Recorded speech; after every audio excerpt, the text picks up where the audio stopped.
नमस्ते, जय धन्वंतरी। गर्भावस्था के विषय पर हम देख रहे थे।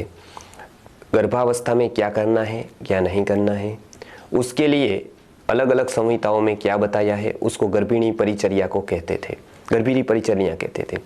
अब गर्भिणी परिचर्या के बाद की जो अवस्था आती है तो वो तो एक है प्रसूतावस्था, और एक गर्भावस्था में भी कुछ कॉम्प्लिकेशंस आते हैं।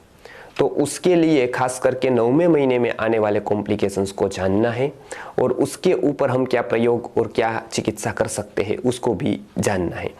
तो उसमें सबसे जो प्रमुख समस्या है वो है ब्लीडिंग होने की। आपको पता ही होगा कि गर्भावस्था में योनि मार्ग से किसी भी प्रकार का स्राव का निकलना वो अच्छा लक्षण नहीं होता है। इसके लिए खास करके उसमें सफ़ेद पानी का स्राव होना या ब्लड का निकलना वो एक अच्छा लक्षण नहीं माना जाता है। उसमें संभावना होती है कि मिसकैरेज हो, उसमें मिसकैरेज हो सकता है या उसकी संभावना हो सकती है। आयुर्वेद में उसके लिए एक बहुत ही अच्छी औषधि जो जगत को दी जाती है, ऐसी ऋषि मुनियों ने खोज करके दी है, जो तुरंत ही ब्लीडिंग को रोकती है और उसको थोड़ी शीतता प्रदान करती है। उसका नाम है दूर्वा। जो हम गणपति को चढ़ाते हैं वो औषधि है दूर्वा। तो इसका एक घृत बनता है, उसका नाम है दूर्वादि घृत।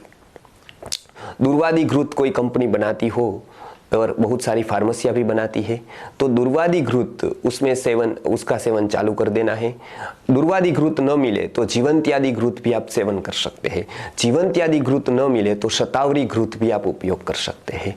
तो ये तीनों में से जो भी आपको घृत मिलता है उसका तुरंत उसको सेवन करना चालू कर देना है, सुबह दोपहर शाम में। मुनक्का होता है जिसको हम काली द्राक्ष कहते हैं, जो ड्राई फ्रूट्स में आती है। तो ड्राई फ्रूट्स में जो काली द्राक्ष आती है उसको भिगोकर रात को भिगोकर सुबह उसको चबा चबा कर लेने का और फिर उसका पानी पीने का शुरू कर देना है। ये दूसरा उपाय है। पहला उपाय जीवंत्यादि घृत, पहला उपाय दूर्वादि घृत, वो न मिले तो जीवंत्यादि घृत, वो न मिले तो शतावरी घृत। दूसरा उपाय मुनक्का का करना है। तीसरा उपाय गुलकंद का करना है। सुबह शाम एक एक चम्मच गुलकंद लेना है। चौथा, सौंफ का शरबत घर पे बनाकर ही सौंफ और धनिया का शरबत बनाकर उसको देना है। ये सारे उपाय जब हम करेंगे तो ब्लीडिंग उसको नहीं आएगी और नहीं होगा, और मिसकैरेज से स्त्री बच सकती है। यदि ब्लीडिंग की ऐसी कुछ भी हुआ, स्पॉट आए या ऐसा कुछ हुआ, और यदि हमने ध्यान नहीं दिया उसके ऊपर और गरम गरम चीज़ें खा ली या मिर्च वाला खा लिया, आपको पता है उससे ब्लीडिंग का एक फ्लो आ सकता है और वो मिसकैरेज हो सकता है। तो हमारी एक छोटी सी गलती एक किसी का जीवन समाप्त कर सकती है। इसके लिए आयुर्वेद में बताया है गर्भिणी को बहुत ही सोच समझकर परिचर्या करनी चाहिए, सोच समझकर आहार विहार करना चाहिए, क्योंकि ये एक आने वाले जीवन का प्रश्न होता है। तो इसको हम ध्यान रखेंगे। कभी भी ऐसा कुछ भी हो तो हम इसके ऊपर तुरंत ही चिकित्सा शुरू करेंगे, और ये सब बातें आप घर पे भी कर सकते हैं। तो ये सामान्य उपायों से भी एक जीवन संरक्षित हो सकता है, एक का संरक्षण हो सकता है।